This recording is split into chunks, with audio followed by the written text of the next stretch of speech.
Hello everyone. तो हम शुरू कर रहे हैं हेलिक्स में नीट की तैयारी सीरीज में next chapter cell the unit of life. बेटे सेल चैप्टर में हम prokaryotic cell, eukaryotic cell, plant cell, animal cell, इन सब की बात करने वाले हैं। क्वेश्चन के वाया सारे टॉपिक डिस्कस होंगे। तो बेटे हमारा पहला क्वेश्चन है, how many of the following statements are incorrect. तो पहली स्टेटमेंट है, Antony van Leeuwenhoek first saw and described a dead cell. तो बेटे ये गलत हो गया। सबसे पहले 1665 में रॉबर्ट हुक ने 1665 में रॉबर्ट हुक ने डेड सेल की डिस्कवरी की थी और उसको माइक्रोग्राफिया बुक में इसके बारे में सारी इंफॉर्मेशन मेंशन की। तो रॉबर्ट हुक ने डेड सेल देखा, लेकिन एल से ल्यूवेनहुक ने एल से लिविंग सेल देखा। तो ल्यूवेनहुक ने डेड सेल देखा, पॉइंट गलत हो गया। He saw living cell. Next, cell hypothesis was proposed by Theodor Schwann. तो बेटे सेल हाइपोथेसिस दो साइंटिस्ट ने दी, श्लीडन एंड शॉन। श्लीडन ने 1838 में श्लीडन, 1839 में शॉन। 1838 में श्लीडन, 1839 में शॉन। ये जो श्लीडन है वो बॉटनिस्ट है, जो शॉन है वो जोलॉजिस्ट है। दोनों ने अलग अलग काम किया, पर 1839 में मिलकर दी सेल थ्योरी। 1838 में जर्मन बॉटनिस्ट जिसका नाम श्लीडन है, उसने सिर्फ प्लांट सेल को देखा। 1838 में जर्मन बॉटनिस्ट जो श्लीडन है, जो बॉटनिस्ट है, उसने सिर्फ प्लांट सेल को देखा।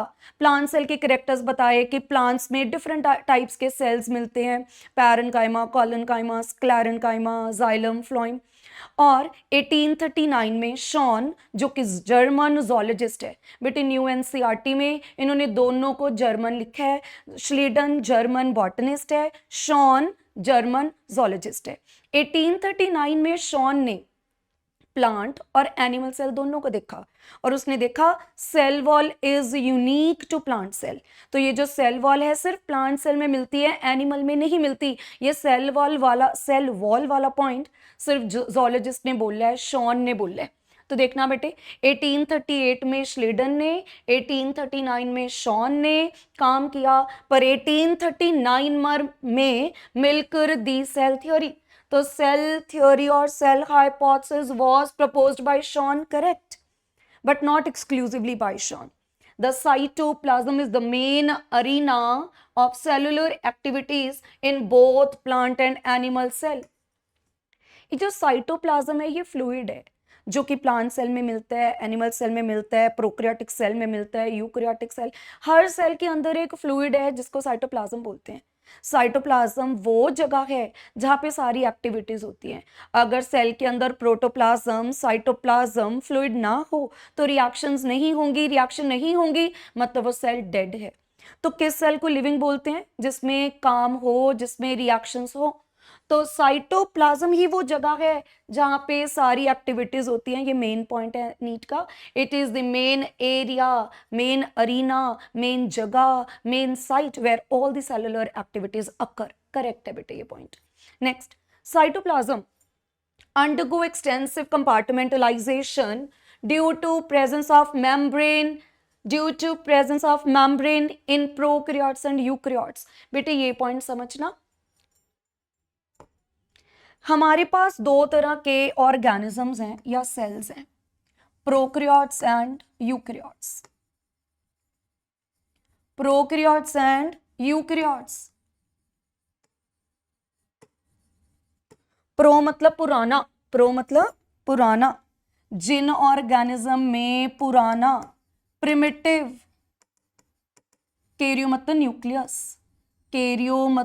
न्यूक्लियस, जिन एनिमल्स या जिन ऑर्गेनिज्म के पास पुराना न्यूक्लियस है उसको प्रोकैरियोट बोलते हैं। जिनके पास ट्रू न्यूक्लियस है, कैरियो मतलब न्यूक्लियस, यू मतलब ट्रू, जिन एनिमल के पास, जिन ऑर्गेनिज्म के पास पुराना न्यूक्लियस है वो प्रोकैरियोट है, जिन ऑर्गेनिजम्स के पास ट्रू न्यूक्लियस है वो यूकैरियोट है। प्रो और यू का मतलब क्या? जैसे ये सेल है बैक्टीरिया, प्रोकैरियोट का एग्जाम्पल क्या? बैक्टीरिया। बैक्टीरिया के पास सेल वॉल भी होती है, सेल मेम्ब्रेन भी होती है। बैक्टीरिया जो कि प्रोकैरियोट है उसके पास सेल वॉल भी है, सेल मेम्ब्रेन भी है। इनके पास अपना डीएनए है। डीएनए कहाँ है? साइटोप्लाज्म में। पर क्रोमोसोम मतलब डीएनए के पास कोई मेम्ब्रेन नहीं है, इनके पास कोई मेम्ब्रेन नहीं है। सिंस इनके पास मेम्ब्रेन नहीं है, इसको बोला जाता है ये फॉल्स न्यूक्लियस है, ये पुराना न्यूक्लियस है, ये प्रिमिटिव न्यूक्लियस है। इसीलिए यहाँ पे न्यूक्लियस की जगह टर्म यूज होती है न्यूक्लियोइड। न्यूक्लियोइड को प्रोकैरियन बोला, न्यूक्लियोइड को फॉल्स न्यूक्लियस बोला, न्यूक्लियोइड को जीनोफोर बोला, न्यूक्लियोइड को इंसिपिएंट न्यूक्लियस बोला।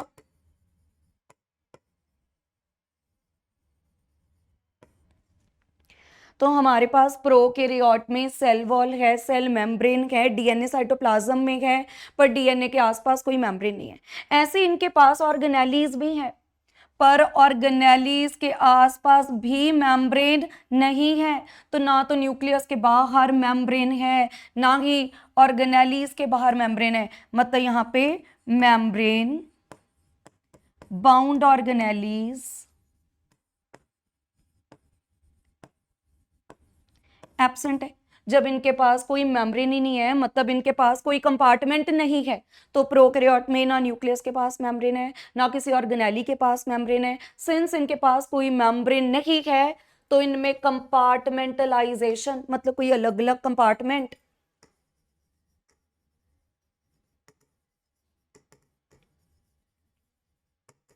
नहीं है।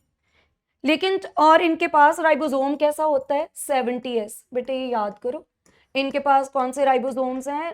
70S। राइबोसोम क्या होते हैं? Protein factory. राइबोसोम क्या है? 70S। जो हमारे पास यूकैरियोट है, यूकैरियोट के पास, यूकैरियोट में प्लांट्स आ गए, एनिमल्स आ गए, प्रोटिस्टा आ गए, फंगस आ गई। तो प्रो यूकैरियोट्स में कईयों के पास सेल वॉल होती है, और जैसे एनिमल्स इनके पास सेल वॉल नहीं है।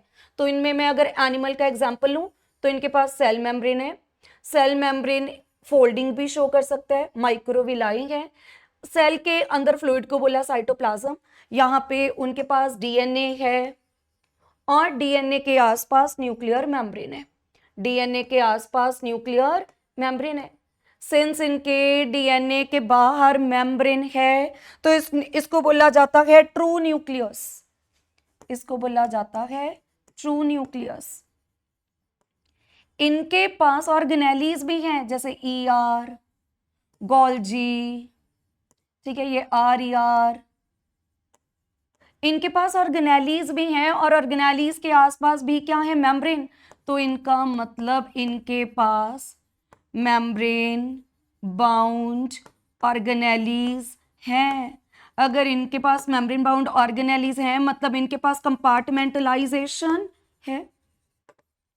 मेम्ब्रेन बाउंड ऑर्गेनेलीज हैं, इसका मतलब इनके पास कंपार्टमेंटलाइजेशन है। प्रोकैरियोट में कौन से राइबोसोम है? प्रोकैरियोट में सिर्फ 70S राइबोसोम है। लेकिन यूकैरियोट्स में जो साइटोप्लाज्म में राइबोसोम मिले वो 80S हैं, और जो ऑर्गेनेली के अंदर मिले, फॉर एग्जांपल ये हमारे पास mitochondria, power house of cell, जहां एनर्जी बनती है। जो राइबोसोम हमें ऑर्गेनेली के अंदर मिले वो 70S राइबोसोम है। तो राइबोसोम दो जगह मिलते हैं, कुछ साइटोप्लाज्म में, कुछ ऑर्गेनेली के अंदर। जो साइटोप्लाज्म में मिले वो 80S के हैं, जो ऑर्गेनेली में मिले वो 70s है बेटे, ये पॉइंट समझ आ गए। तो हमारे पास ऑर्गेनिज्म दो तरह के, प्रोकैरियोट एंड यूकैरियोट। जिनके पास पुराना न्यूक्लियस है वो प्रोकैरियोट, जिनके पास ट्रू न्यूक्लियस है वो यूकैरियोट। इनके बाहर मेम्ब्रेन नहीं है, इनके पास मेम्ब्रेन है। इनके पास ऑर्गेनेलीज हैं पर ऑर्गेनेलीज के बाहर मेम्ब्रेन नहीं है, मतलब कंपार्टमेंटलाइजेशन नहीं है। यहाँ पे मेम्ब्रेन है, मेम्ब्रेन बाउंड ऑर्गेनेलीज हैं, मतलब कंपार्टमेंटलाइजेशन है। दोनों के पास राइबोसोम है, पर प्रोकैरियोट्स में only 70s ribosomes are found, while in eukaryotes both 70s and 80s ribosomes are present.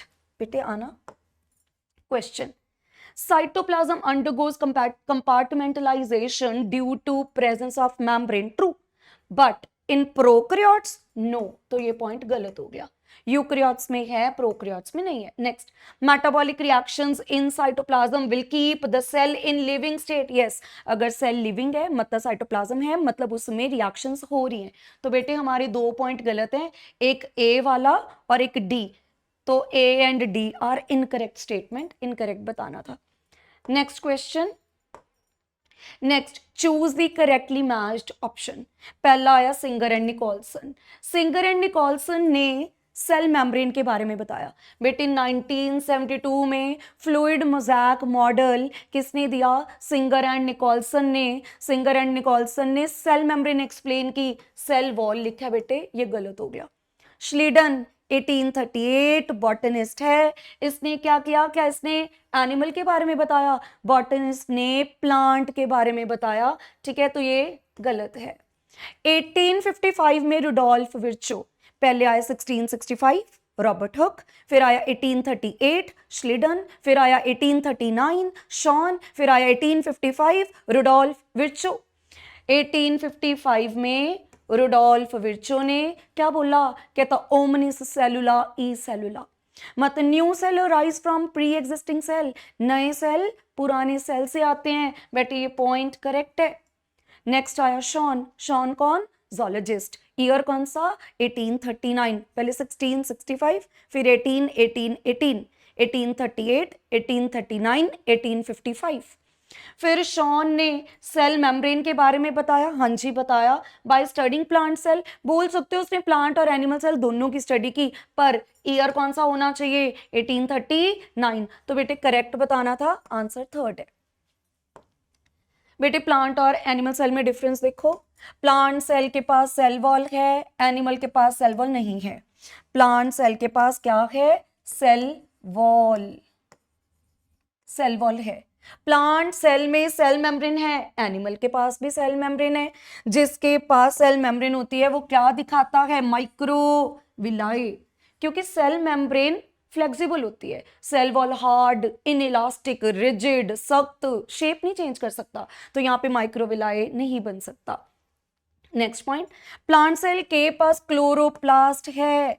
Chloroplast kitchen of the cell, जहां खाना बने। प्लांट कौन है? ऑटोट्रॉफ है, क्योंकि उनके सेल में क्लोरोप्लास्ट है। एनिमल कौन है? हेटरोट्रॉफ है, मतलब दूसरों पे डिपेंडेंट है, खुद खाना नहीं बना सकते, रीजन बीइंग सेल के अंदर क्लोरोप्लास्ट नहीं है। माइटोकॉन्ड्रिया दोनों के पास है। तो सेल वॉल किसके पास? प्लांट के पास। सेल मेम्ब्रेन किसके पास? दोनों के पास। न्यूक्लियस किसके पास? दोनों के पास। न्यूक्लियोलस किसके पास? दोनों के पास। न्यूक्लियोलस क्या है? ऑर्गेनेली। न्यूक्लियोलस क्या है? स्ट्रक्चर। कहाँ मिलेगा? न्यूक्लियस के अंदर। Nucleolus non membrane bound structure है बेटे, ऑर्गेनेली टिक नहीं करना। न्यूक्लियस ऑर्गेनेली है पर न्यूक्लियोलस स्ट्रक्चर है।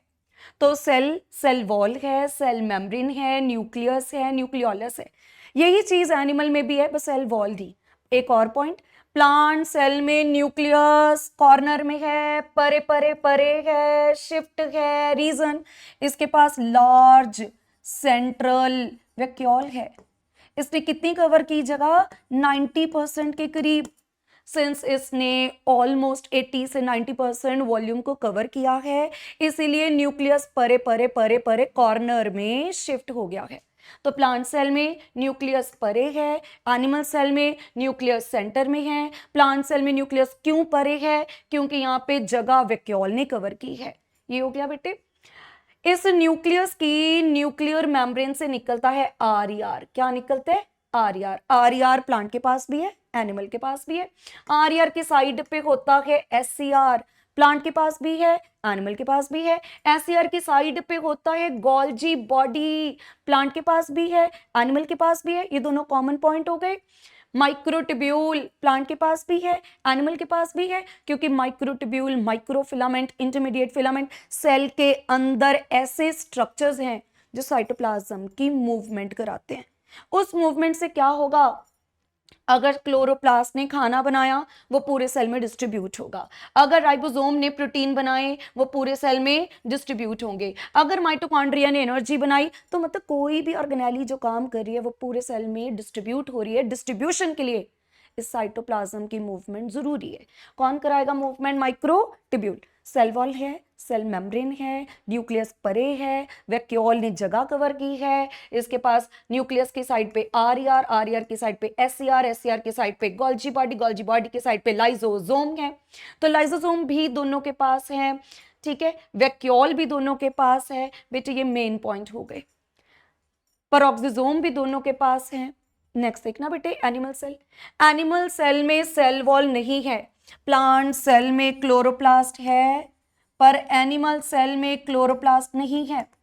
तो पेपर वाला बोले क्या कॉमन पॉइंट है, क्या डिफरेंसेस हैं, वो ख्याल रखना है। डिफरेंसेस में सेल वॉल प्लांट के पास है, एनिमल के पास नहीं। क्लोरोप्लास्ट प्लांट के पास है, एनिमल के पास नहीं। सेंट्रियोल एनिमल सेल में मिलता है। बेटे सेंट्रियोल को बोलते हैं ऑर्गेनेली ऑफ सेल डिवीजन, वो एनिमल में है, प्लांट में नहीं। ये दो इंपॉर्टेंट पॉइंट थे बेटे, आगे चलते हैं। Next, which of the following structures are found in most of the plant cell and animal cell? तो सेंट्रियोल सिर्फ एनिमल में मिलता है, तो मतलब पहली ऑप्शन कंसिडर नहीं होगी, फिर भी देख लेते हैं। माइक्रोबॉडीज, माइक्रोबॉडीज पेरोक्सिसोम, ग्लाइकोसिसोम को बोला, पेरोक्सिसोम है दोनों में, राइबोसोम दोनों में है, माइटोकॉन्ड्रिया दोनों में है, पर पहली ऑप्शन टिक नहीं करनी। दूसरा, माइक्रोविलाई सिर्फ एनिमल में है, प्लांट में नहीं है, कॉमन बोला है ना। Which of the following structures are found in both? तो माइक्रोविलाई सिर्फ एनिमल में है, माइक्रोबॉडीज दोनों में है, राइबोसोम दोनों में है, माइटोकॉन्ड्रिया दोनों में है, लाइसोसोम दोनों में है, न्यूक्लियस दोनों में है, वैक्यूल दोनों में है, पर क्लोरोप्लास्ट सिर्फ प्लांट में है। माइक्रोबॉडीज दोनों में है, न्यूक्लियस दोनों में है, वैक्यूल दोनों में है, राइबोसोम दोनों में है। तो बेटे आंसर क्या जाएगा? 4। आगे चलते हैं। Next, which of the following are correct statement? Prokaryotes lack nuclear membrane, तो अभी उसको न्यूक्लियोइड बोला। while entire genetic material of eukaryote is enclosed in nucleus। बेटे ये entire गलत हो गया। जो यूकेरियोट्स का डीएनए होता है एक तो न्यूक्लियस के अंदर होता है, और क्लोरोप्लास्ट, माइटोकॉन्ड्रिया भी तो सेमी ऑटोनॉमस ऑर्गेनेलीज हैं, इसका मतलब उनके अंदर भी डीएनए होगा। तो पेपर वाला बोले कि यूकेरियोट में जेनेटिक मटेरियल न्यूक्लियस में है, ट्रू, पर क्या एंटायर जेनेटिक मटेरियल न्यूक्लियस में है? फिर फॉल्स। कुछ जेनेटिक मटेरियल हमारा क्लोरोप्लास्ट और माइटोकॉन्ड्रिया में भी है। Next, 70s ribosomes are present in prokaryotes while they are absent in eukaryotes. False हो गया बेटे, यूकेरियोट में 70 और 80 दोनों मिलते हैं, सो वो 70 का मिलेंगे ऑर्गेनेली के अंदर। नेक्स्ट, प्रोकैरियोट्स यूनिसेलुलर हैं व्हाइल यूकेरियोट्स मल्टीसेलुलर। बेटे ये पॉइंट काफी हद तक ठीक है, ठीक कंसिडर किया जा सकता है। प्रोकैरियोट्स तो यूनिसेलुलर ही होते हैं, पर यूकेरियोट्स में फंगस में ईस्ट यूनिसेलुलर है, और प्रोटिस्टा भी क्या है? Unicellular eukaryote. तो ये जो यूकेरियोट होते हैं दे कैन बी यूनिसेलुलर और मल्टीसेलुलर, कंसिडर किया जा सकता है। Next, chromosomes of eukaryote contain histone. तो यूकेरियोट के क्रोमोसोम में हिस्टोन प्रोटीन है, क्रोमोसोम डीएनए होता है, DNA deoxy ribo nucleic acid, acidic है, नेगेटिव चार्ज है। हिस्टोन प्रोटीन बेसिक है, ये जो डीएनए है ये जो एसिडिक है इस हिस्टोन प्रोटीन के ऊपर कॉइल करता है। तो यूकेरियोट्स में डीएनए हिस्टोन प्रोटीन के ऊपर कॉइल करता है, मतलब यूकेरियोट्स के पास हिस्टोन प्रोटीन है व्हाइल प्रोकैरियोट्स में हिस्टोन प्रोटीन नहीं है। ये भी पॉइंट क्या हो गया? करेक्ट। ऑप्शन कैसे कंसीडर करनी है देखना, फर्स्ट और सेकंड तो पक्का गलत है, मतलब ये भी ऑप्शन नहीं कंसीडर हो सकती, ये भी ऑप्शन नहीं कंसीडर हो सकती, ये भी नहीं हो सकती। तो मेरे पास ऑप्शन ही एक बचती है, थर्ड। वैसे आंसर अगर 3rd एंड 4 होता तो बहुत बेस्ट होता, पर सिंस कोई और ऑप्शन बन नहीं रही तो मुझे ये कंसिडर करना पड़ रहा है। बेटे बात करने वाले सेल मेम्ब्रेन की। सेल मेम्ब्रेन क्या है? एक डीलिमिटिंग स्ट्रक्चर है, आउटलाइनिंग है, क्या करेगा? सेल को लिमिट करेगा। ये जो सेल मेम्ब्रेन है प्रोकैरियोट में मिलती है, यूकैरियोट में मिलती है। यूकैरियोट में सेल की मेम्ब्रेन भी है और ऑर्गेनेली की मेम्ब्रेन भी है, मतलब चाहे ऑर्गेनेली की मेम्ब्रेन हो चाहे सेल मेम्ब्रेन हो, स्ट्रक्चर सेम है। अब सेल मेम्ब्रेन डिस्कवर किसने की? शॉन ने। शॉन कौन है? जोलॉजिस्ट है।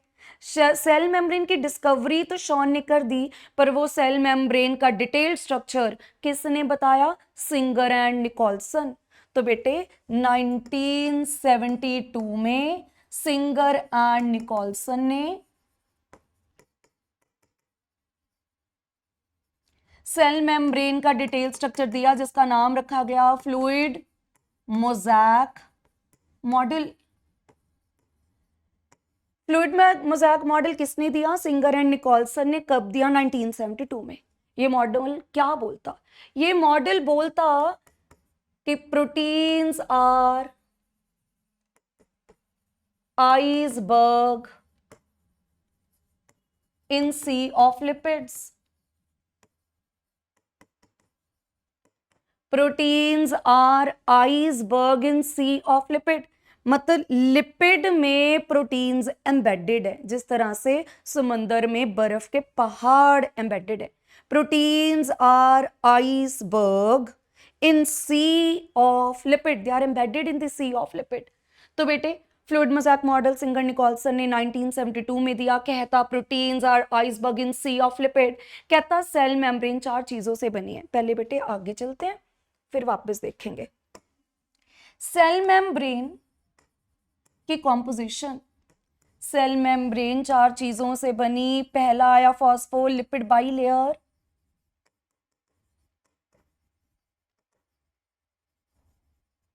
फिर आए प्रोटीन्स, फिर आया ग्लाइकोकैलिक्स और कार्बोहाइड्रेट्स, और फिर आया कोलेस्ट्रॉल। तो बेटे पहले बात करते फॉस्फोलिपिड बाइलेयर की।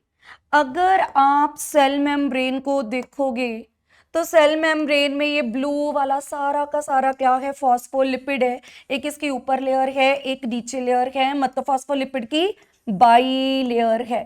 ये सेल मेम्ब्रेन किसके बनी? फॉस्फोलिपिड बाइलेयर से। इस सेल मेम्ब्रेन ने क्या किया? सेल के आसपास वाले फ्लूइड को 2 पार्ट्स में डिवाइड कर दिया। जो फ्लूइड सेल के अंदर है उसको बोला गया इंट्रासेल्युलर फ्लूइड या साइटोप्लाज्म। जो फ्लूइड सेल के अंदर है वो इंट्रासेल्युलर फ्लूइड या मतलब कि साइटोप्लाज्म, और जो फ्लूइड सेल के बाहर है उसको बोला गया एक्स्ट्रासेल्युलर फ्लूइड। उसको क्या बोला गया? Extracellular fluid. जो सेल के अंदर है वो इंट्रा, जो सेल के बाहर है वो एक्स्ट्रा।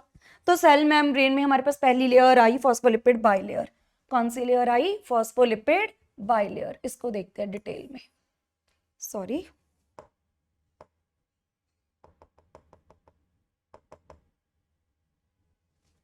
तो पहली लेयर आई फॉस्फोलिपिड बाइलेयर। देखना बेटे, तो पहला पॉइंट आया फॉस्फोलिपिड बाइलेयर। इस पे क्वेश्चन क्या क्या आते हैं? ये फॉस्फोलिपिड कौन सा लिपिड है? सिंपल है कि कॉन्जुगेट, तो पहला आंसर देना है फॉस्फोलिपिड कॉन्जुगेट लिपिड है। मैम कॉन्जुगेट लिपिड क्या होते हैं?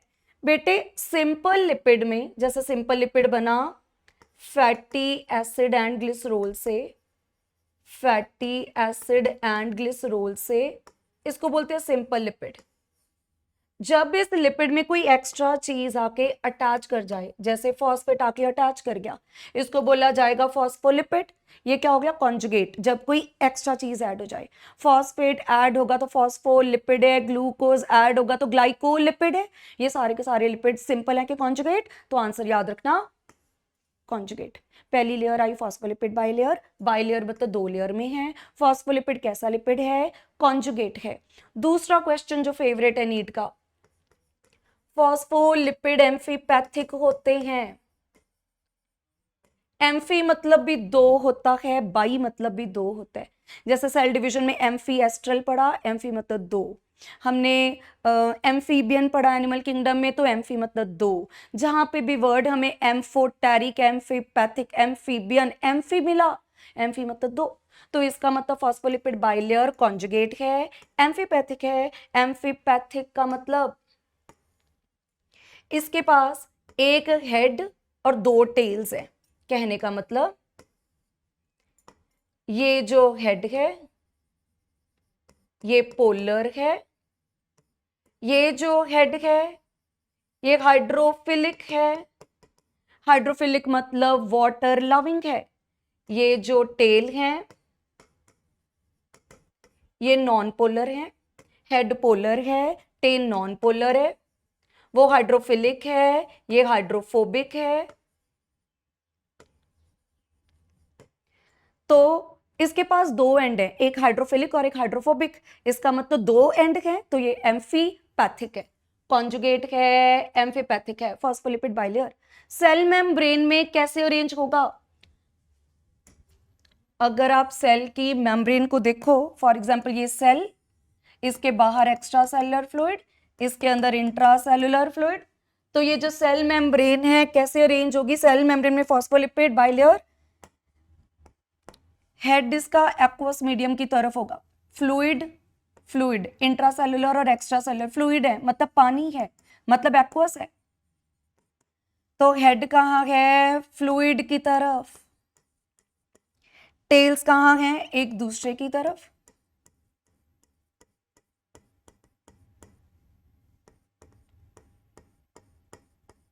तो head are present towards aqueous medium मतलब वाटर लविंग है, हाइड्रोफिलिक है। And tail are present towards each other मतलब हाइड्रोफोबिक है। एक तो ये क्वेश्चन आना है बेटे। पीछे चलते हैं वापस। तो हमने बोला सेल मेम्ब्रेन में 1972 में सिंगर एंड निकोलसन ने कौन सा मॉडल दिया? फ्लूइड मोज़ैक मॉडल, जो बोलता है प्रोटीन्स एम्बेडेड हैं लिपिड के अंदर। इसमें पहला पॉइंट आया फॉस्फोलिपिड बाइलेयर, ये कॉन्जुगेट है, ये एम्फीपैथिक है। इसमें एक हेड है, 2 टेल हैं। हेड मीडियम की तरफ है और टेल एक दूसरे की तरफ है, ये पॉइंट याद रखना है बेटे। Next type protein. तो प्रोटीन्स 2 तरह के होते हैं, extrinsic and intrinsic.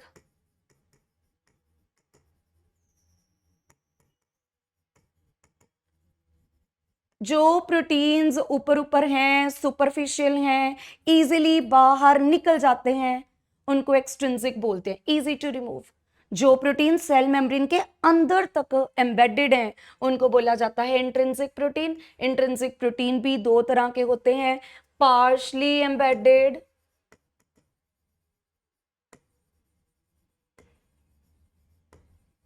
and completely embedded.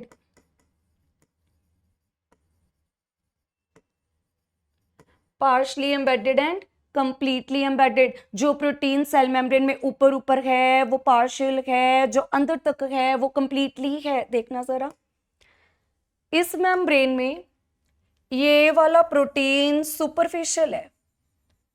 ये कौन सा प्रोटीन है? एक्सट्रिंसिक प्रोटीन है। ये कौन सा प्रोटीन है? Extrinsic. Extrinsic protein extra cellular fluid की तरफ भी हो सकता है, इंट्रा सेलुलर फ्लूइड की तरफ भी, दोनों तरफ हो सकता है, पर सेल मेम्ब्रेन के बाहर बाहर है। तो ये कौन से प्रोटीन है? एक्सट्रिंसिक। इस प्रोटीन को देखना बेटे, ये वाले को। ये प्रोटीन पूरी सेल मेम्ब्रेन में क्रॉस कर रहा है, ऊपर से लेकर नीचे तक एम्बेडेड है। ये कंप्लीटली एम्बेडेड प्रोटीन है। ये कंप्लीटली एम्बेडेड है, इंट्रिंसिक प्रोटीन है। इसका नाम रखा गया टनल प्रोटीन। तो प्रोटीन 2 तरह के, एक्सट्रिंसिक एंड इंट्रिंसिक। जो ऊपर ऊपर है इजी टू रिमूव है एक्सट्रिंसिक, जो अंदर तक एम्बेडेड है वो इंट्रिंसिक। इंट्रिंसिक वाले निकालने में मुश्किल होते हैं। अगर ये प्रोटीन सेल मेम्ब्रेन से फोर्सफुली निकाले गए तो सेल मेम्ब्रेन पूरी की पूरी डैमेज हो जाएगी, डिसरप्ट हो जाएगी, खराब हो जाएगी। इंट्रिंसिक प्रोटीन भी 2 तरह के, कुछ पार्शली एम्बेडेड है और कुछ कंप्लीटली एम्बेडेड है। कंप्लीटली एम्बेडेड प्रोटीन को बोलते हैं tunnel protein. Tunnel protein also known as transmembrane protein. एक और हमारे पास कंप्लीटली एम्बेडेड प्रोटीन है बेटे, ये वाला प्रोटीन देखना, ये भी कंप्लीटली एम्बेडेड है, ऊपर से लेकर नीचे तक जा रहा है। इस प्रोटीन का नाम है स्ट्रक्चरल प्रोटीन। इस प्रोटीन का नाम है स्ट्रक्चरल प्रोटीन। क्वेश्चन आता है ये स्ट्रक्चरल प्रोटीन क्या करेगा, ये सेल मेम्ब्रेन को स्टेबिलिटी देगा। It provide stability to cell membrane. ये स्ट्रक्चरल प्रोटीन प्राइमरी स्ट्रक्चर है कि सेकेंडरी, बेटे हमने बायोमोलिक्यूल में पढ़ा, अगर कोई प्रोटीन की स्ट्रेट चेन है तो प्राइमरी, कॉइलिंग है तो, हेलिक्स है तो, कर्व है तो, सीढ़ियों की तरह रिवॉल्व है तो सेकेंडरी। तो बेटे स्ट्रक्चरल प्रोटीन सेकेंडरी प्रोटीन है, सेकेंडरी स्ट्रक्चर है। एक ये भी क्वेश्चन आएगा, सेकेंडरी स्ट्रक्चर है। स्ट्रक्चरल प्रोटीन कौन सा है, बीटा प्लेटेड के अल्फा हेलिकल, तो याद रखना अल्फा हेलिकल है। ये स्ट्रक्चरल प्रोटीन है, स्टेबिलिटी देता है, सेकेंडरी स्ट्रक्चर है और अल्फा हेलिकल है। बेटे ये हो गए प्रोटीन। प्रोटीन के बाद हमारे पास टॉपिक आया कार्बोहाइड्रेट, ग्लाइकोकैलिक्स। सेल मेम्ब्रेन में फॉस्फोलिपिड है, प्रोटीन है, लिपिड भी हो गया, प्रोटीन भी हो गया, शुगर भी है, कार्बोहाइड्रेट भी है। अब बायोमॉलिक्यूल्स चैप्टर में हमने पढ़ा कार्बोहाइड्रेट 3 तरह का, मोनोसैकेराइड, ओलिगोसैकेराइड, पॉलीसैकेराइड। नीट का फेवरेट क्वेश्चन, कौन सा सैकेराइड है तुमने याद रखना है, ओलिगोसैकेराइड। कार्बोहाइड्रेट में क्या याद रखना है, ओलिगोसैकेराइड। सैकेराइड मतलब शुगर, सैकेराइड मतलब शुगर, ओलिगो मतलब 2 से 10 शुगर यूनिट्स। एक शुगर यूनिट है तो मोनोसैकेराइड, 2 से 10 है तो ओलिगोसैकेराइड, मोर देन 10 है तो पॉलीसैकेराइड। तो ग्लाइकोकैलिक्स में कार्बोहाइड्रेट याद रखना। ये जो मेन आंसर याद रखना है वो कौन सा, ओलिगोसैकेराइड। अब ये जो ग्लाइकोकैलिक्स है ये भी 2 तरह का, ग्लाइकोप्रोटीन एंड ग्लाइकोलिपिड। देखना बेटे ये ग्लाइकोकैलिक्स 2 तरह का, ग्लाइकोप्रोटीन एंड ग्लाइकोलिपिड। पिछली स्लाइड पे आते हैं बेटे, यहां पे तुम्हें ये शुगर मॉलिक्यूल दिखे, अगर ये शुगर मॉलिक्यूल प्रोटीन के साथ अटैच्ड है तो ये ग्लाइकोप्रोटीन है, और अगर ये शुगर मॉलिक्यूल लिपिड के साथ अटैच्ड है तो ये ग्लाइकोलिपिड है। अच्छा अब बताना ग्लाइकोप्रोटीन और ग्लाइकोलिपिड सिंपल होंगे कि कॉन्जुगेट, तो आंसर कॉन्जुगेट, क्योंकि लिपिड में भी एक एक्स्ट्रा चीज जुड़ गई ग्लूकोज, ग्लाइकोलिपिड, प्रोटीन में भी एक्स्ट्रा चीज जुड़ गई ग्लूकोज, ग्लाइकोप्रोटीन। तो ये प्रोटीन कॉन्जुगेट प्रोटीन है और वो लिपिड कॉन्जुगेट लिपिड है। ये पॉइंट बेटे याद रखना। ये क्या करता है, ये सेल मेम्ब्रेन को एक स्पेसिफिसिटी देता है। फॉर एग्जाम्पल मैं बोलूं कि कोई हार्मोन आए और सेल के साथ जुड़ना चाहे, तो हार्मोन किसी भी सेल के साथ थोड़ी काम करता है, हार्मोन आएगा टारगेट सेल पे ही काम करेगा। क्यों, क्योंकि सेल की सेल मेम्ब्रेन पे पर्टिकुलर रिसेप्टर है, जो हार्मोन आएगा वो अपने रिसेप्टर के साथ जुड़कर ही काम करेगा। और वो रिसेप्टर कौन है, ये ग्लाइकोकैलिक्स ही रिसेप्टर है, एंटीजन स्पेसिफिसिटी है। बेटे देखना नेक्स्ट हमारे पास आया कोलेस्ट्रॉल। कोलेस्ट्रॉल भी क्या है, लिपिड है, और ये क्या करेगा, अगेन सेल मेम्ब्रेन को स्टेबिलिटी देगा। सेल मेम्ब्रेन में वो कौन से स्ट्रक्चर हैं जो स्टेबिलिटी दे, एक तुम्हारा अल्फा हेलिकल स्ट्रक्चर मतलब स्ट्रक्चरल प्रोटीन, और एक कोलेस्ट्रॉल। ये दोनों क्या करेंगे, they will provide stability two membrane. Diagram देखो, सेल मेम्ब्रेन में हमें कोलेस्ट्रॉल के मॉलिक्यूल दिख गए। बेटे आगे चलते,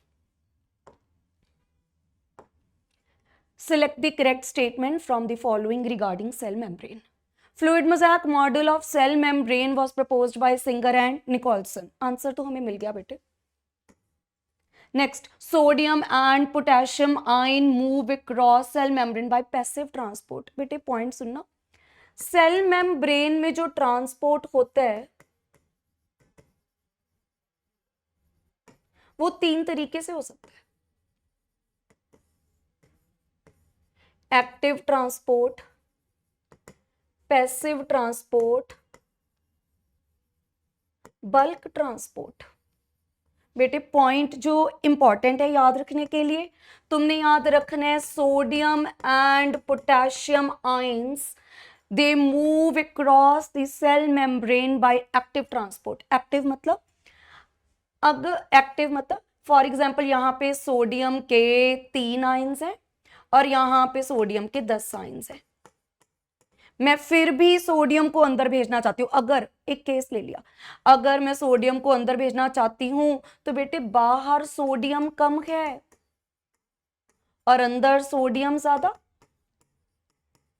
तो नॉर्मली क्या होता है, कोई चीज हमेशा अपनी हाई कॉन्सेंट्रेशन से लो की तरफ जाती है, मतलब इसको अंदर से बाहर जाना था, पर अगर हम उसको बाहर से अंदर भेजना चाहते हैं, अगेंस्ट कंसंट्रेशन ग्रेडियंट काम करना चाहते हैं, उस मैकेनिज्म के अगेंस्ट काम करना चाहते हैं, तो हमें एनर्जी लगानी पड़ेगी।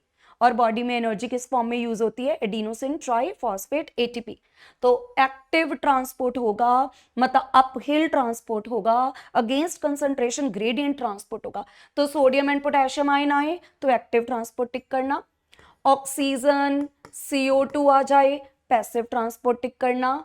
अच्छा दूसरी बात, पेपर वाला बोल ले न्यूट्रल सोल्यूट कैसे ट्रांसपोर्ट होते हैं, तो तुमने आंसर देना है सिंपल डिफ्यूजन जो कि पैसिव ट्रांसपोर्ट है। पेपर वाला बोले पोलर मॉलिक्यूल कैसे क्रॉस करेंगे, तो पोलर मतलब जिन पे चार्ज हो, पोलर मॉलिक्यूल मतलब चार्ज्ड मॉलिक्यूल, चार्ज मतलब हाइड्रोफिलिक मॉलिक्यूल। अब हाइड्रोफिलिक वाले स्ट्रक्चर्स लिपिड वाटर से तो डरते हैं, सॉरी, पोलर मॉलिक्यूल मतलब हाइड्रोफिलिक स्ट्रक्चर्स वाटर लविंग है, वाटर लविंग है मतलब लाइपोफोबिक है, लाइपोफोबिक मतलब लिपिड से डरते हैं, मतलब सेल मेम्ब्रेन में लिपिड के वाया नहीं जा सकते। अगर लिपिड के वाया नहीं जा सकते, लिपिड के वाया नहीं जा सकते तो कैसे जाएंगे, इन प्रोटीन्स के वाया। तो पोलर मॉलिक्यूल्स जैसे वाटर हो गया,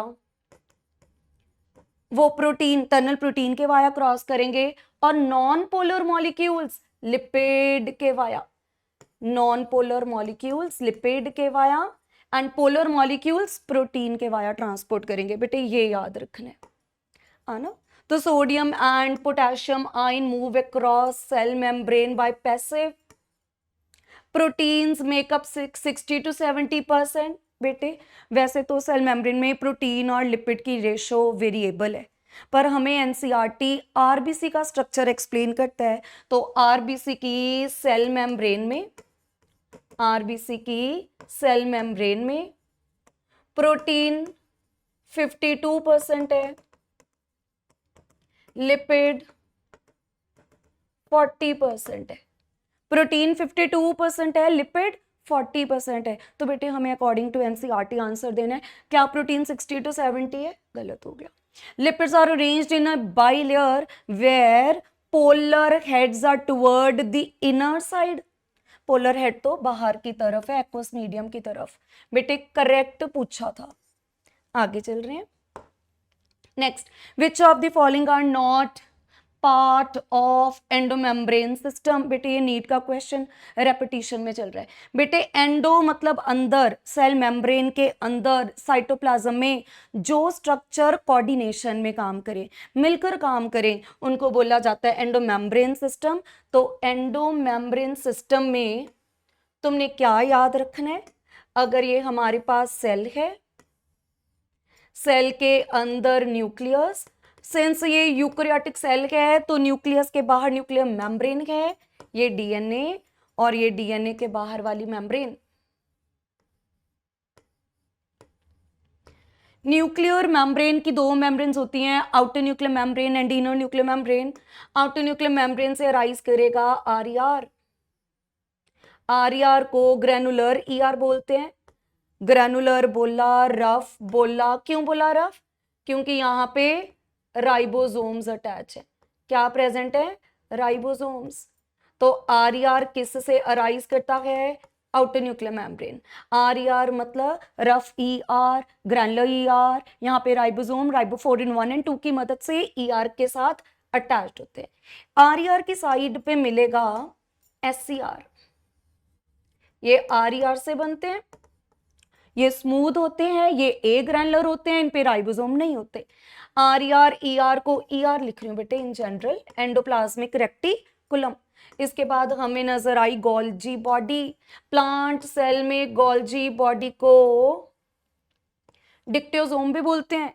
ER गोल्जी, गोल्जी के ट्रांसफेज से, बेटे रुक के समझाऊंगी, गोल्जी के ट्रांसफेज से जो वेसिकल निकला वो दो तरह का हो सकता है, लाइसोसोम या वैक्यूल, बेसिकली लाइसोसोम। तो हमारे पास एंडोमेम्ब्रेन सिस्टम में 4 चीजें टिक करनी है, ER गोल्जी लाइसोसोम वैक्यूल, क्योंकि इनके फंक्शंस कोऑर्डिनेशन में है। तो बेटे which of the following are not considered as the part of endomembrane system? Not considered बेटे माइटोकॉन्ड्रिया, ER तो कंसीडर्ड है, गोल्जी कंसीडर्ड है, तो क्या नहीं कंसीडर? Mitochondria, chloroplast, peroxisome. तो answer ACE। Next, testosterone and progesterone hormone are synthesized by. बेटे ये जो RER होता है क्या बनाता है? Ribosome are known as protein factory, क्या बनाएगा? प्रोटीन। लिपिड, SCR क्या बनाएगा? लिपिड बनाता है। मतलब स्टेरॉयडल हार्मोन, तो ये जो testosterone, progesterone, aldosterone, corticosterone, estrogen, ये जितने भी स्टेरॉयडल हार्मोन्स हैं वो कौन बनाएगा? SCR बनाएगा। क्यों? स्टेरॉयडल हार्मोन्स है, और स्टेरॉयड क्या होते हैं? Derive lipids. They are lipids, steroidal are lipids. ये कोलेस्ट्रॉल से बनते हैं। लिपिड में कोलेस्टेरॉल भी लिपिड है, कोलेस्टेरॉल, स्टेरॉल से स्टेरॉयडल हार्मोन बनते हैं। Next, given below are 2 statement, one is assertion, the primary function of Golgi apparatus is to package the material। बेटे सुनना, अगर हम बोलें ये सेल के अंदर न्यूक्लियस, ये उसका डीएनए में सारी इंफॉर्मेशन स्टोर है, कौन सा प्रोटीन बनेगा। न्यूक्लियस के बाहर outer nuclear membrane and inner nuclear membrane, बीच में न्यूक्लियस के पोर्स हैं, पोर्स के वाया चीजें साइटोप्लाज्म से न्यूक्लियोप्लाज्म में, न्यूक्लियोप्लाज्म से साइटोप्लाज्म में, दोनों डायरेक्शन में जा सकते हैं। न्यूक्लियस में ये डीएनए, साइड वाला न्यूक्लियर मेम्ब्रेन, और ये पोर्स है, ठीक है। इस आउटर न्यूक्लियर मेम्ब्रेन से RER,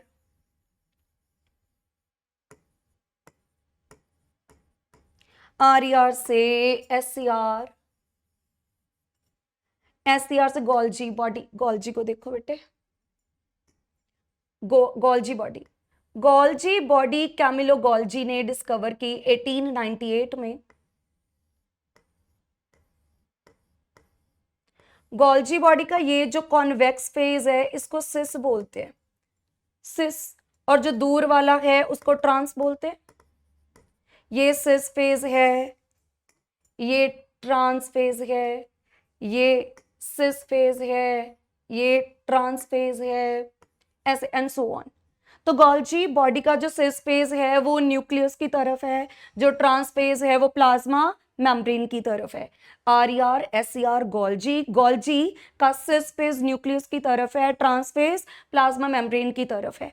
RER का काम क्या था? Protein synthesis. SCR का काम क्या है? Lipid synthesis. गोल्जी क्या करता है? सारी चीजों को पैक करता है, पैकेजिंग का काम है। RER ने प्रोटीन बनाया, जो RER में प्रोटीन बनेगा वो निकला RER से, वो SCR के वाया भी गोल्जी में जा सकता है, डायरेक्टली भी जा सकता है। तो RER से जो प्रोटीन निकला वो गोल्जी के सिस फेज पे जुड़ा।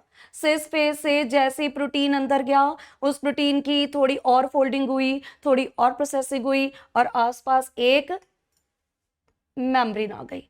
वो ट्रांस से निकला, फिर सिस पे गया, फिर ट्रांस से निकला, फिर सिस पे गया, फिर ट्रांस से निकला और बाहर आ गया। जब वो स्ट्रक्चर बाहर आया तो वो जो भी चीज थी प्रोटीन या लिपिड, आर है तो प्रोटीन था, SER है तो लाइपोप्रोटीन भी हो सकता है, लिपिड भी हो सकता है, वो गोल्जी क्या करेगा, उसके आस पास पैकिंग कर देगा। गोल्जी का काम मटेरियल पैक करना, पैकेजिंग के लिए जो उसका मटेरियल था वो RER SER ने तैयार कर दिया। RER SER से चीजें गोल्जी के सिस पे गई, ट्रांस से निकल गई। जब सिस से ट्रांस में जाती जा रही थी, पैकिंग उसकी और मोटी और पैकिंग होती जा रही थी प्रॉपर। बेटे गोल्जी देखना, तो primary function, main function, NEET का क्वेश्चन है, main function of Golgi apparatus is to package the material made by the ER, RER ने प्रोटीन, SER ने लिपिड, मटेरियल ER ने बनाया, Golgi ने पैक किया, so that मटेरियल जो pack हो सके वो सेल के अंदर भी यूज हो सके, इंट्रा और सेल के बाहर भी। पैकेज वाला मटेरियल सेल के अंदर भी यूज हो सकता है, सेल के बाहर भी, स्पेशली जब सेल से बाहर कुछ जाना है तो पैक होकर ही जाएगा। जब हम किसी को गिफ्ट देते हैं हमेशा पैक कर कर देते हैं। पैकेज वाली चीज हम घर भी रख सकते हैं कि सोचेंगे देनी है कि नहीं देनी। पैकेज वाला मटेरियल घर के अंदर भी रख सकते हैं, बाहर भी, पर अगर किसी मटेरियल को अनपैक किया है, उसकी पैकेजिंग नहीं की, वो कभी सेल से बाहर नहीं जाएगी, सेल के अंदर ही यूज होगी। तो vesicle containing material made by ER fuse with space of the Golgi and they are modified and released from trans phase। बेटे ये करेक्ट एक्सप्लेनेशन हो गई। नेक्स्ट PTM, नीट का फेवरेट क्वेश्चन, पहले भी आ चुका। PTM क्या है? Post translational modification. ट्रांसलेशन मतलब प्रोटीन बनना। प्रोटीन किसने बनाया? राइबोसोम ने। राइबोसोम कहाँ है? ER के ऊपर। तो RER जिसमें राइबोसोम अटैच, उसने प्रोटीन बनाया, वो गोल्जी में गया, गोल्जी ने उसकी पैकिंग की और मॉडिफिकेशन की, मतलब प्रोटीन बनना ट्रांसलेशन, गोल्जी ने ट्रांसलेशन के बाद वाला काम किया, post translational.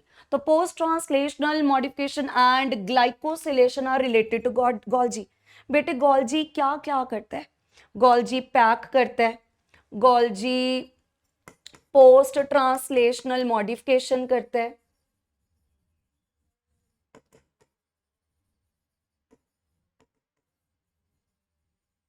Golgi glycosylation and ग्लाइकोसिडेशन करता है, ग्लाइकोसिलेशन एंड ग्लाइकोसिडेशन। इसका बेसिक कॉन्सेप्ट क्या है कि ग्लाइकोसिलेशन का मतलब अगर RER ने प्रोटीन बनाया तो गोल्जी क्या करेगा? उस प्रोटीन के ऊपर ग्लूकोज की कोटिंग कर देगा। ग्लूकोज को प्रोटीन के ऊपर ऐड करना मतलब ग्लाइकोप्रोटीन बनाना, ग्लाइकोसिलेशन है। और और लिपिड के ऊपर ग्लूकोज की कोटिंग करना, प्रोटीन के ऊपर ग्लूकोज की कोटिंग ग्लाइकोसिलेशन है, लिपिड के ऊपर ग्लूकोज की कोटिंग ग्लाइकोसिडेशन है। तो ये सब काम कर रहे हैं गोल्जी। तो PTM and glycosylation are related to Golgi. Yes, glycosylation मतलब प्रोटीन के ऊपर। तो newly formed polypeptide, polypeptide protein ही होते हैं, प्रोटीन में बॉन्ड कौन सा? Peptide bond. Newly formed polypeptide chain passes through Golgi to get modified into complex and conjugated protein. सही है बात। पोस्ट ट्रांसलेशनल मॉडिफिकेशन का मतलब प्रोटीन की मॉडिफिकेशन हो रही है, करेक्ट।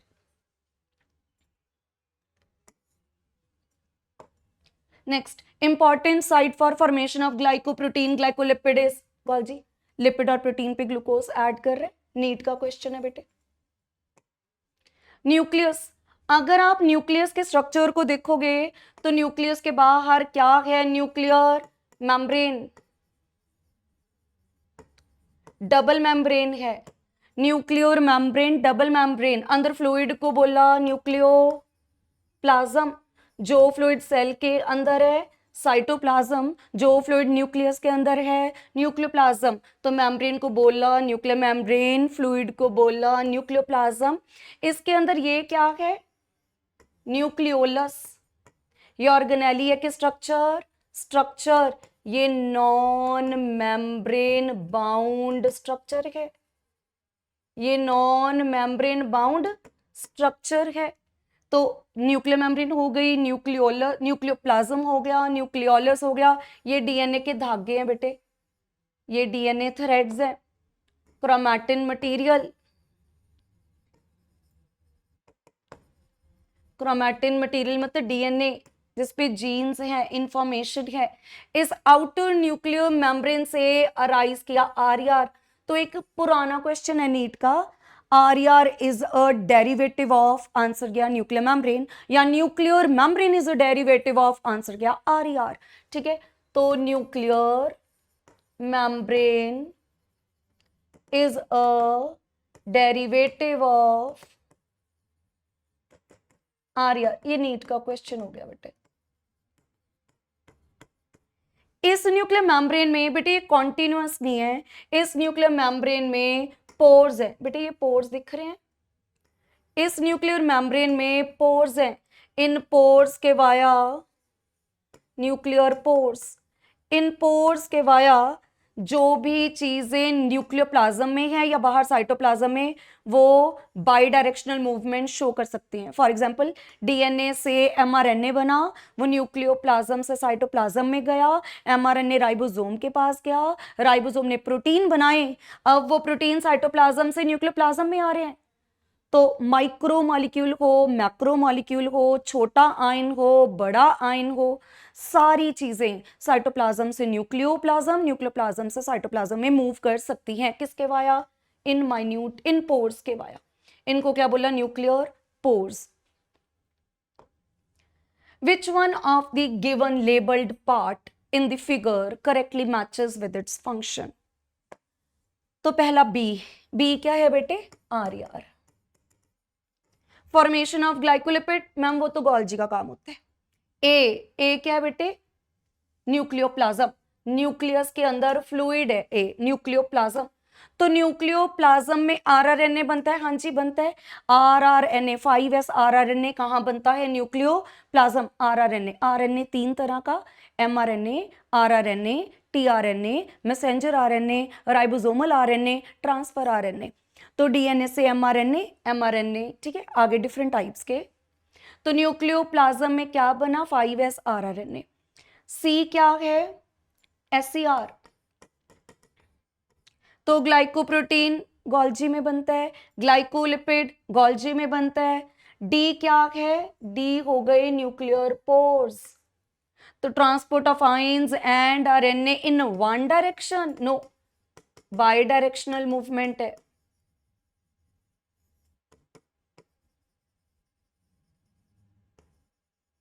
तो हमें करेक्ट बताना था। आगे देखो, a cell organelle containing class 3 enzyme. बेटे हमारे पास एक ऑर्गेनेली है जिसको बोलते हैं लाइसोसोम। लाइसोसोम को सुसाइडल बैग बोलते हैं, डिमोलिशन स्क्वाड बोलते हैं। क्रिश्चियन डी डूवे ने इसके बारे में बताया।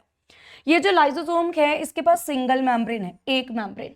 सेल के अंदर साइटोप्लाज्म में बड़ी सारी ऑर्गेनेली है, उनमें एक और ऑर्गेनेली है लाइसोसोम, जिसका काम है अगर सेल के अंदर कोई डेब्रिस है, कोई वेस्ट मटेरियल है, ये उसको पूरा खत्म कर देगा, डिग्रेड कर देगा, वेस्ट वाली चीज को। तो डेड चीज को, वेस्ट चीज को, गार्बेज को खत्म करना है, उसके लिए कौन सी ऑर्गेनेली है? लाइसोसोम। कैसे खत्म करता है? लाइसोसोम के पास सिंगल मेम्ब्रेन है, लाइसोसोम के अंदर एंजाइम्स प्रेजेंट है। कौन से एंजाइम्स हैं? Hydrolytic enzymes. हाइड्रो मतलब वाटर, लिटिक मतलब तोड़ना।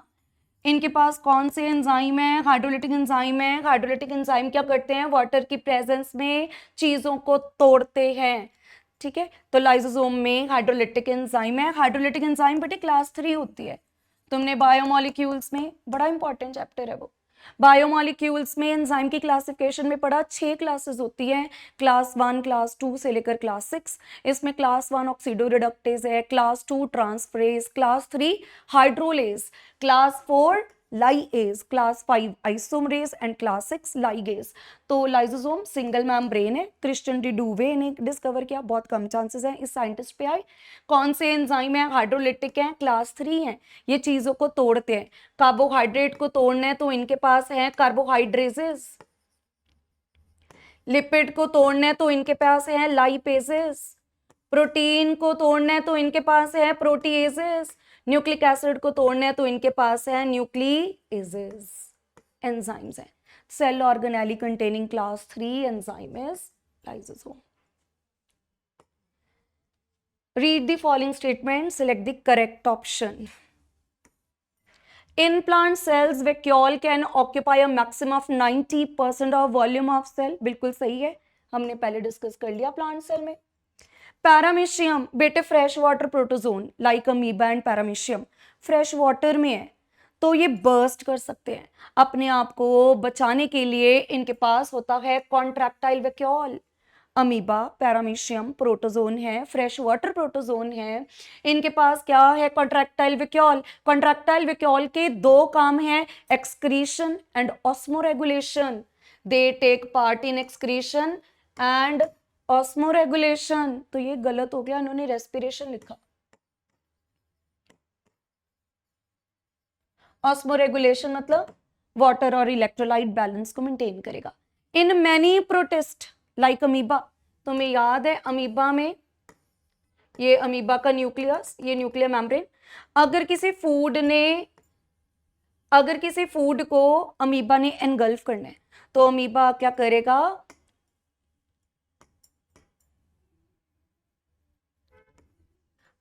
क्या करेगा, अपनी सेल मेम्ब्रेन को ऐसे एक्सटेंड कर लेगा क्योंकि वहां पे साइटोप्लाज्म इकट्ठा हो जाएगा, सेल मेम्ब्रेन बाहर जाएगी, फॉल्स फुट बनाएगा और धीरे धीरे इस फूड को एनगल्फ कर लेगा.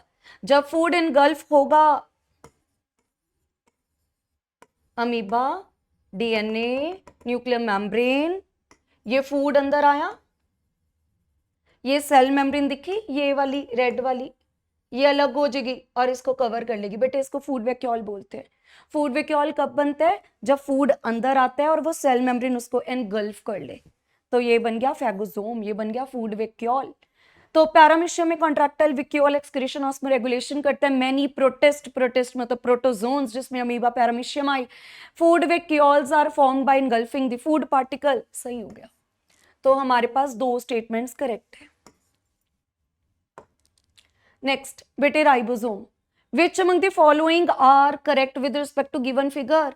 ये फिगर है राइबोसोम की. राइबोसोम दो सब यूनिट में मिलता है, एक लार्जर सब यूनिट और एक स्मॉलर सब यूनिट.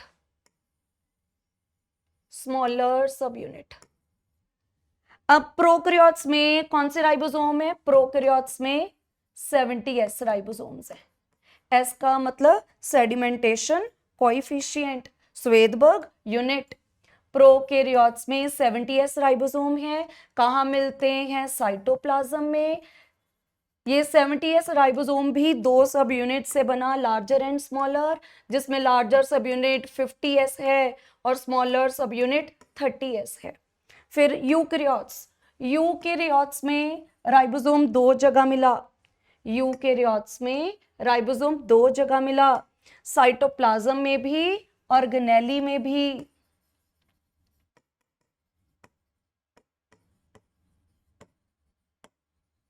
जो साइटोप्लाज्म में मिले वो 80S है.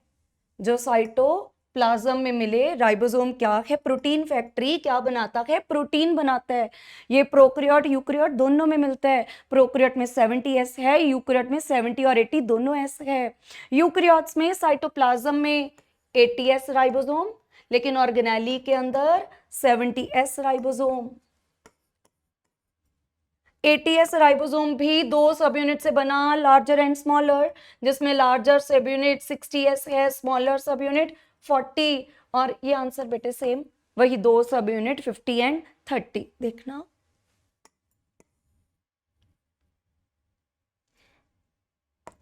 विच अमंग द फॉलोइंग करेक्ट.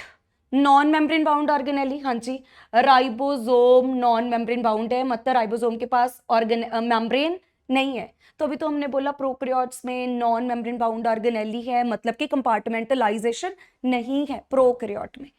तो ribosome non membrane bound organelle सही. Found in both prokaryote eukaryote? Yes. Found only in cytoplasm? No. Are also found within chloroplast, mitochondria and on rough ER? Yes. तो chloroplast और mitochondria में हो गई और cytoplasm में या तो फ्री होगी साइटोप्लाज्म में या फिर ईआर के ऊपर अटैच्ड होगी, बाउंड होगी। अगर ईआर के ऊपर अटैच्ड है तो इसको आर बोलते हैं। बेटे करेक्ट बताना था, तो A B D. Elaborate network of filamentous proteinaceous structures scattered in the cytoplasm।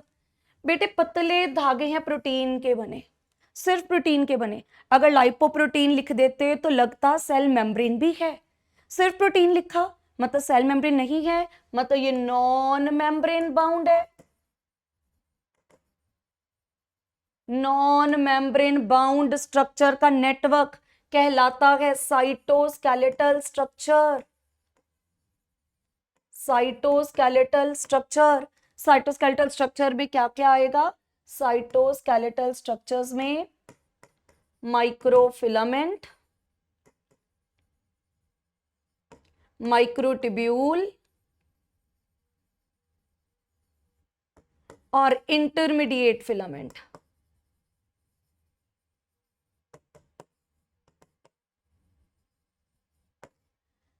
तो जो सिर्फ प्रोटीन लिखा तो मैंने साइटोस्केलेटल टिक किया, लाइपोप्रोटीन लिखा होता तो मैं कोई ऑर्गेनेली टिक करती। तो elaborate network of filamentous proteinaceous structure जो साइटोप्लाज्म में मिले, साइटोसेल में स्केलेटन जो उसकी शेप को मेंटेन करे, जैसे हमारी बॉडी में बोन्स स्केलेटन हमारी शेप मेंटेन करते हैं, ऐसे सेल की शेप कौन मेंटेन करते हैं? Cytoskeletal structures. तो इसका आंसर, क्योंकि माइक्रो बॉडीज नहीं ना टिक करना, माइक्रो बॉडीज तो पेरोक्सिसोम एंड ग्लाइकोक्सिसोम है। बेटे बात करने वाले हैं सीलिया, फ्लैजिला, सेंट्रियोल की। सीलिया और फ्लैजिला अगर किसी सेल के बाहर small fine hair like structure है तो उनको सीलिया बोलते हैं। सीलिया का काम मूवमेंट, लोकोमोशन। अगर किसी सेल के बाहर एक लंबा सा धागा है तो उसको फ्लैजिला बोलते हैं। सीलिया और फ्लैजिला दोनों का फंक्शन मूवमेंट, लोकोमोशन। सेंट्रियोल क्या है? ये वो ऑर्गेनेली है जो क्या करती है? Cell division.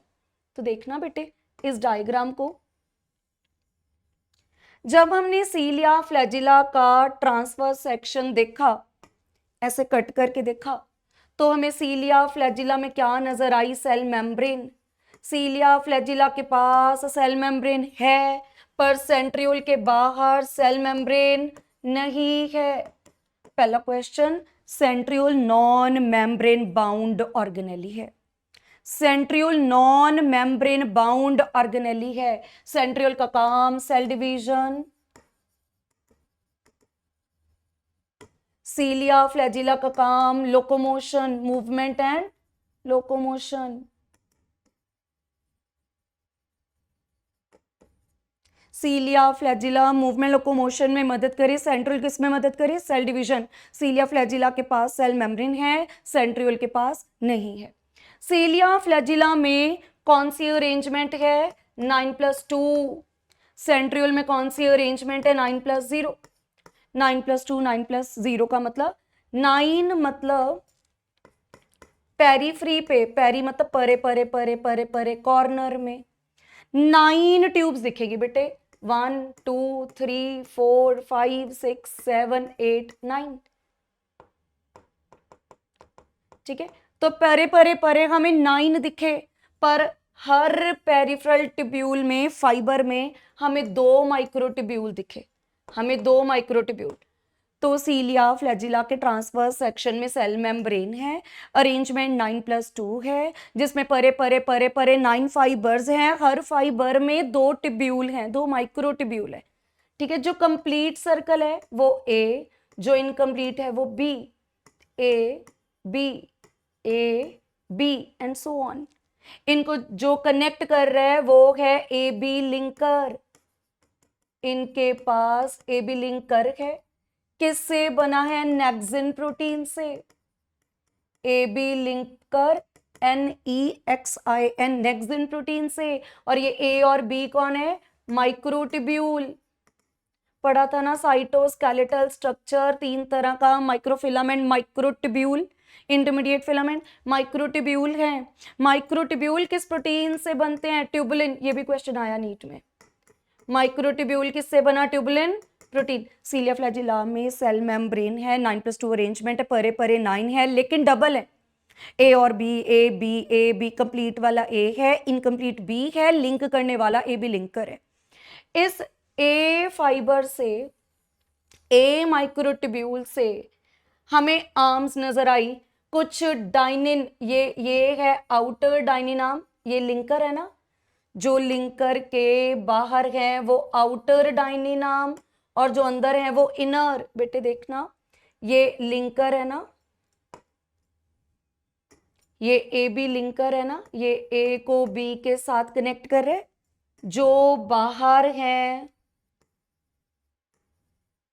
वो कौन है? आउटर डाइनिन आर्म, और जो इनर है वो कौन है? Inner dynein arm. पेपर वाला बोलते हैं आउटर डाइनिन आर्म ए से अराइज की, इनर बी से, ट्रू के फॉल्स? तो फॉल्स। आउटर और इनर दोनों किससे अराइज की? ए से। तो outer dynein arm and inner dynein arm दोनों किससे अराइज की? ए से। इसी ए सब फाइबर से क्या अराइज करेगा? Radial spoke. बेटे ये रेडियल स्पोक है, पेपर में क्वेश्चन आता है रेडियल स्पोक कितनी है, तो तुमने आंसर देना है 9। ये रेडियल स्पोक है, किस से अराइज की? ए से। ए से ही आउटर डायनेनाम, ए से ही इनर डायनेनाम, ए से ही रेडियल स्पोक।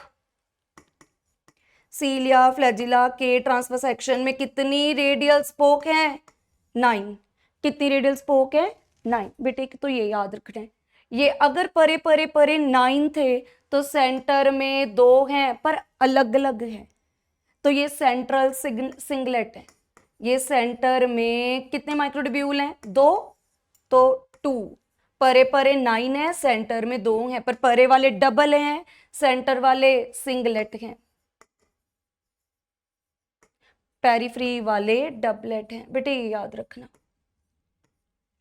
नेक्स्ट आया सेंट्रियोल।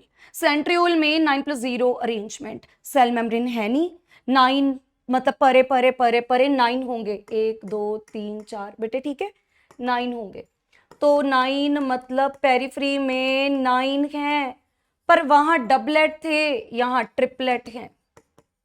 यहां हर फाइबर में 3 माइक्रोट्यूब्यूल है, A B C, A B C, A B C and so on. इनको कौन करेक्ट कर रहा है? सी ए लिंकर बोल दो या ए सी लिंकर बोल दो, पिछले वाले का सी अगले वाले के ए के साथ कनेक्टेड है, तो इसको क्या बोला? सी ए लिंकर या ए सी लिंकर। वहां ए बी लिंकर, यहां ए सी लिंकर, वहां सेल मेम्ब्रेन, यहां सेल मेम्ब्रेन नहीं है, वहां 9+2, यहां 9+0, वहां परे परे 9 थे पर डबलेट है, यहां 9 है पर ट्रिपलेट है। वहां सेंटर में 2 माइक्रोट्यूब्यूल हैं, यहां सेंटर में कोई माइक्रोट्यूब्यूल नहीं, इसको बोलते हैं hub, proteinaceous hub, proteinaceous hub. यहां पे भी रेडियल स्पोक है, वहां पे भी रेडियल स्पोक ए से अराइज की, यहां पे भी रेडियल स्पोक ए से अराइज कर रही है। बेटे ये रेडियल स्पोक है, ये रेडियल स्पोक है। कितनी? 9। यहां पे भी रेडियल स्पोक 9 है, यहां पे भी रेडियल स्पोक का नंबर 9, 9 इन नंबर। बेटे यहां पे एक और पॉइंट याद रखना है, यहां साइड पे क्या है? ये मेस्यूल्स हैं। मेस्यूल वो जगह होती है जहां से सेंट्रियोल रेप्लिकेट करता है या जहां पे स्पिंडल फाइबर आके अटैच करते हैं, इनको मेस्यूल्स या बोला जाता है पेरी सेंट्रियोलर। सेंट्रियोल के परे हैं, बाहर है, peri centriolar amorphous material. Amorphous मतलब गाढ़ा सा मटेरियल है, प्लाक है। देखना बेटे, in the given internal structure of cilia flagella identify x and y। तो बेटे x क्या है? Radial spoke. y क्या है? Central microtubule. तो हमारे पास आंसर ये radial spoke and central. Next, non membrane bound organelle which help in cell division, वो कौन सी ऑर्गेनेली है जो सेल डिवीजन करे? सेंट्रियोल। पर सेंट्रियोल मिलती कहाँ है? साइटोप्लाज्म में। साइटोप्लाज्म में। अगर ये सेल है, सेल के अंदर ये डीएनए, ये न्यूक्लियर मेम्ब्रेन, तो सेंट्रियोल हमेशा परपेंडिकुलर होती है, पेयर में होती है और परपेंडिकुलर होती है। तो ये एक सेंट्रियोल और ये दूसरा centriole pair present perpendicular to each other, cylindrical structure है, नॉन मेम्ब्रेन बाउंड है, सेल डिवीजन करते हैं। जो फ्लूइड सेल के अंदर मिले वो साइटोप्लाज्म है, और जो न्यूक्लियस के अंदर मिले वो न्यूक्लियोप्लाज्म। तो सेंट्रियोल न्यूक्लियस के बाहर है, मतलब साइटोप्लाज्म में है। Which of the following is an incorrect statement? Nuclear pores act as passage for proteins and RNA molecule in both direction between nucleus and cytoplasm. सही है। Mature sieve tube elements possess nucleus, false। बेटे sieve tubes तो non nucleate होते हैं, इनके पास nucleus होता ही नहीं। सीव ट्यूब सेल के फंक्शन को कौन कंट्रोल करेगा? Companion cell. तो मैच्योर सीव ट्यूब में न्यूक्लियस नहीं है। Microbodies are present in both plant and animal cell. Yes, microbodies दो तरह की होती है, पेरोक्सिज्म, ग्लाइओक्सिज्म, और वो प्लांट एनिमल सेल दोनों में पाई जाती हैं, स्पेशली पेरोक्सिज्म। द पेरीन्यूक्लियर स्पेस, बेटे पेरीन्यूक्लियर स्पेस, अगर ये सेल है, सेल के अंदर न्यूक्लियस, बेटे न्यूक्लियस कैसा था? सिंगल मेम्ब्रेन के डबल मेम्ब्रेन, डबल मेम्ब्रेन। तो डबल मेम्ब्रेन में ये बाहर वाली मेम्ब्रेन आउटर न्यूक्लियर मेम्ब्रेन है, जिसे कॉर्नराइज किया था आर आर। ये बाहर वाली आउटर न्यूक्लियर मेम्ब्रेन, ये अंदर वाली इनर न्यूक्लियर मेम्ब्रेन। बेटे आउटर और इनर में गैप है, उस जगह को बोला पेरी न्यूक्लियर स्पेस। ये पेरी न्यूक्लियर स्पेस है। इसकी डायमेंशन कितनी है? 10 से 50 नैनोमीटर, एनएम, नैनोमीटर। 10 से 50 नैनोमीटर की आउटर और इनर न्यूक्लियर मेम्ब्रेन में स्पेस है, जिसको बोला गया पेरीन्यूक्लियर स्पेस। तो the perinuclear space forms a barrier between the material present inside the nucleus and that of the cytoplasm. Yes, nuclear membrane का ही तो पार्ट है, तो वो क्या करेगा? न्यूक्लियोप्लाज्म और साइटोप्लाज्म में बैरियर क्रिएट करेगा, मतलब मटेरियल को अलग रखेगा। अगर किसी मटेरियल ने आना जाना है तो वो न्यूक्लियर पोर के वाया मूव करेगा, ट्रांसपोर्ट करेगा। इनकरेक्ट। आगे चलते हैं। Which among the following is a correct with respect to nucleolus? Nucleolus बेटे पहली स्लाइड में ही बता दिया था, ये नॉन मेम्ब्रेन बाउंड स्ट्रक्चर है। न्यूक्लियोलस में आरआरएनए बनता है बेटे, पर 5s आरआरएनए कहाँ बनेगा? न्यूक्लियोप्लाज्म में। Larger and more numerous nuclei are present in cell actively carrying out protein synthesis. बेटे करेक्ट, करेक्ट बताने, तीनों करेक्ट है। जिस सेल में, जो सेल बहुत ज्यादा एक्टिव होगा, मतलब वहां पे प्रोटीन की डिमांड ज्यादा होगी। प्रोटीन ज्यादा होगा तो प्रोटीन बनाने के लिए राइबोसोम भी ज्यादा चाहिए। राइबोसोम ज्यादा होंगे तो राइबोसोम बनाता है न्यूक्लियोलस, इसीलिए न्यूक्लियोलस को बोलते हैं राइबोसोमल फैक्ट्री। न्यूक्लियोलस को बोलते हैं राइबोसोमल फैक्ट्री, राइबोसोम को बोलते हैं प्रोटीन फैक्ट्री। राइबोसोम क्या बनाते हैं? प्रोटीन। और खुद राइबोसोम को कौन बनाते हैं? न्यूक्लियोलस। न्यूक्लियोलस राइबोसोम बनाते हैं कि उसके पार्ट बनाते हैं? कहते हैं ये एक्चुअली सिंथेसाइज करता है, it synthesize subunits of ribosome, it synthesize ribosomal subunits, ये सब यूनिट्स बनाते हैं। तो न्यूक्लियोलस राइबोसोमल फैक्ट्री है, मतलब राइबोसोम बनाने के लिए आरआरएनए चाहिए। आरआरएनए की फुल फॉर्म है राइबोसोमल आरएनए। आरआरएनए बना राइबोसोम बनाने के लिए आरआरएनए चाहिए। आरआरएनए कौन बनाता है? न्यूक्लियोलस। पर 5s आरआरएनए न्यूक्लियोप्लाज्म में बनता है, वो पॉइंट हमने पहले भी बोला। The correct sequence of organelles without membrane, with single unit and with double unit. बेटे न्यूक्लियस के बाहर कितनी मेम्ब्रेन है? कैसी मेम्ब्रेन है? डबल मेम्ब्रेन है, आउटर और inner. Centriole non membrane bound organelle. Golgi body single, single membrane है, ईआर के पास, गोल्जी के पास, लाइसोसोम के पास, पेरोक्सिसोम के पास सिंगल है। माइटोकॉन्ड्रिया के पास, क्लोरोप्लास्ट के पास, न्यूक्लियस के पास डबल है। तो बेटे नॉन मेम्ब्रेन का आंसर बी, सिंगल का सी, डबल का ए। That's all for today. Thank you. Hope you have enjoyed the video.